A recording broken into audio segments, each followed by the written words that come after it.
Hey folks, this is Fernando doing a quick video for Remote Survivalist, and in this case I'd like to make a couple quick comments regarding kerosene heaters. I was just checking some of mine. These two still had a little bit of fuel left, and I was still surprised by how great these pieces of equipment are.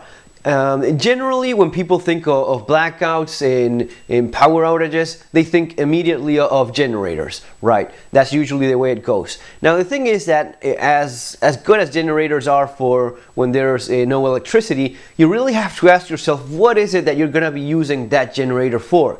If you need electricity so as to cover some essentials such as pumping water or something else that you really do need electricity for, then that's definitely the way to go for. But if you are looking to provide heat, means of cooking or even lighting, then maybe it's not the ideal solution.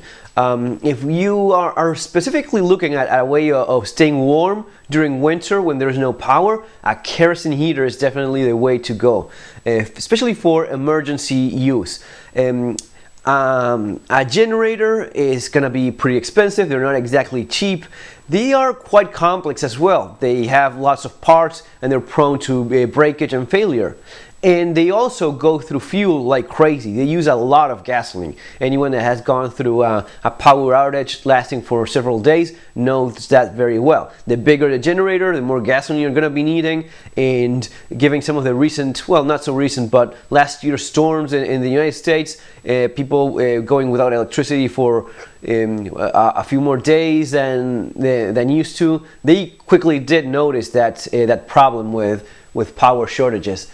That's not something that's going to be happening with a kerosene heater. It's much more efficient in the way it uses fuel for heating. With a generator, you have to first convert that fuel into electricity, lots of waste there, and then use the electricity for whatever heating mechanisms you're using. Here, it's directly using the fuel, converting it into heat, and it's very efficient the way it uses.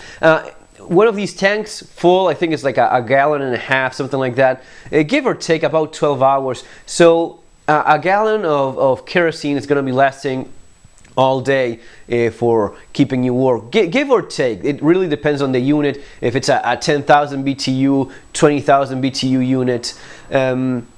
Well, here I have a Moonlighter, which I really do like, and a Aladdin Blue Flame heater.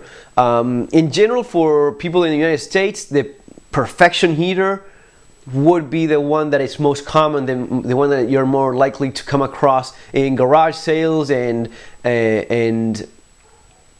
that sort of thing. If you want to get it, of course, you can find some of these in Amazon as well. But if you want to get them for very cheap, yard sales and that sort of thing is usually your best bet. How does one of these work? It's actually pretty simple. You just open it up. All of these work pretty much on the same principle. You have a wick. All right, you have a wick. This one is lit. Let me adjust the camera there for you.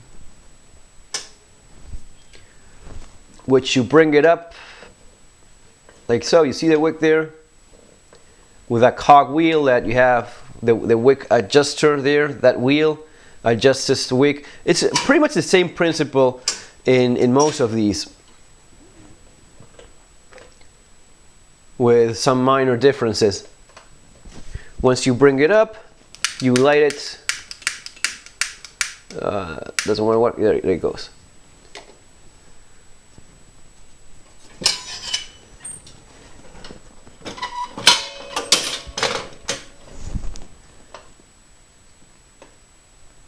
And you adjust the flame. This is an Aladdin Blue Flame heater. The flame has to be blue, as the name says. If it's not blue, if it's like that, or if it's like that too tall, it's not working well. It has to be, that would be the point where it works the best. Soon enough, it starts projecting a nice amount of heat. Some of these, well, these two specifically, the Aladdin Blue Flame heater has this top that can be removed and used as a cooker. Same thing here. the Moonlighter can be used as a cooker as well. Notice how nice that light is. I don't know if you guys appreciate it through the camera as well, but it has that nice warm light. I at least find it to be very appealing. You know, one of those things that definitely would give you comfort on so many levels during a blackout when everything else is pitch dark. So you're basically finding a way of staying warm, a way of cooking and heating food, and in this case as well a source of light. Using a source of using a fuel that is very stable. Kerosene is not as dangerous as gasoline by any means. It's much more stable. If you throw a match inside a bottle full of kerosene, it will extinguish. It will not burn. It actually needs a wick. The wick is the heart of the kerosene heater. There's really not a lot that can go wrong with a kerosene heater. It's actually pretty simple. You know, it's simply sheet metal, bended and such. This one is made in England, the Blue Flame, Aladdin Blue Flame model 37. This one is made in Japan. Both of these are good heaters. Quality made. I especially like the Japanese ones. They make a very good job when putting these together.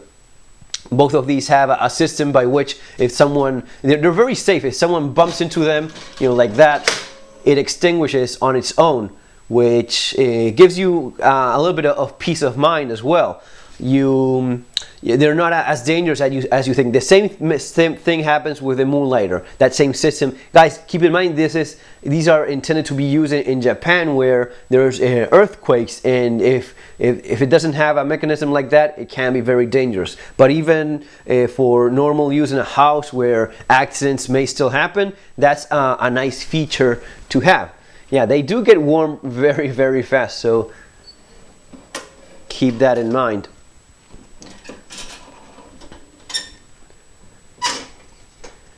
Turning it on again here.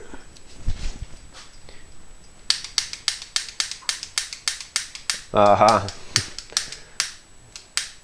There it goes.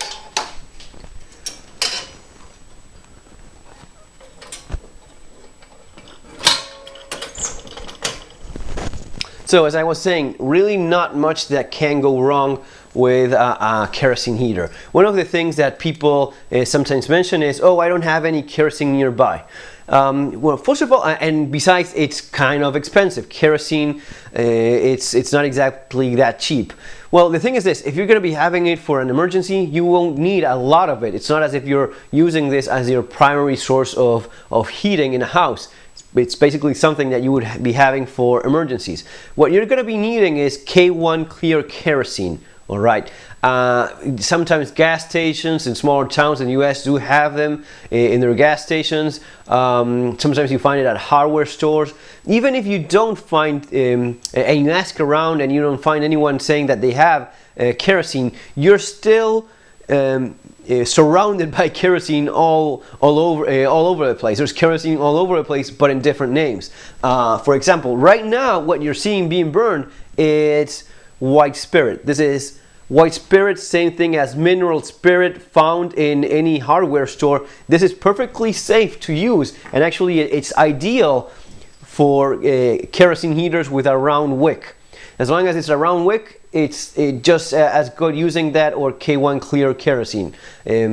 Actually, if you find low odor mineral spirits, that's what Mill Sparks recommends in his websites. In his website, millspark.com. That's a website full of information regarding kerosene heaters, and they also sell wicks, which you will definitely need. The wick, as I said before, is the heart of the kerosene heater. If you have problem with a heater, most likely it's either the wick or you're using the wrong kind of fuel. Those are basically what it comes down to, because there's really nothing more besides that.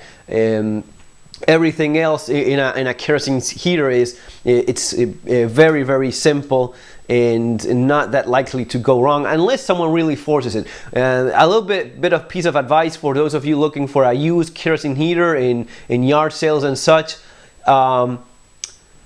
If the cogwheel, if the wick adjuster is stuck, there's a good chance that with a little bit of gasoline or some other WD-40, you may unclog it and remove that that gum that forms and is stopping from the wick carrier from moving up and down. Usually that's a quick fix. Make sure that the cog hasn't been worn out, eaten by forcing it, trying to move it up and down when it really doesn't move.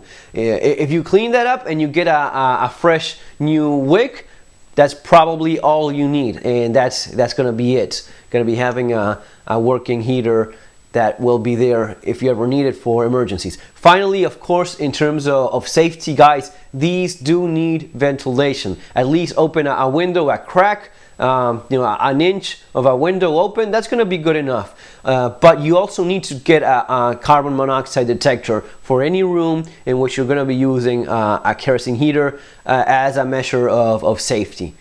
Okay. So yeah, look around and try reading about them. Again, Aladdin Blue Flame heater, maybe not something you would come across a lot in the United States.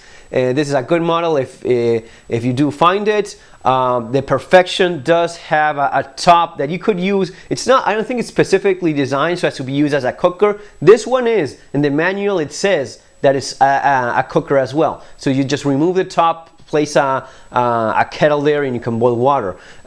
Same thing for the manual of the Moonlighter. The Moonlighter's manual specifically says that it can be used as a cooker as well. If you find those, if you find one that has those functions, definitely get those, because it's another use that you have within the same appliance. And of course, well, this one in particular with that nice light, that's something else that I do like. So it's 3 things in one.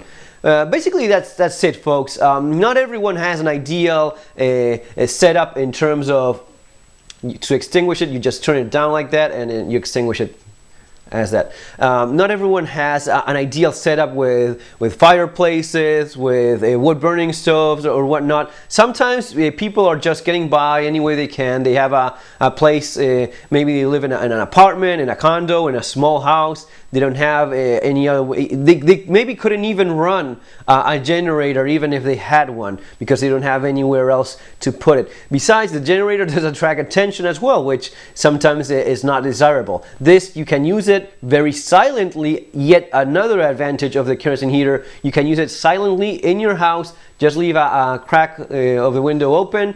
That's that. Remember the carbon monoxide detector as well.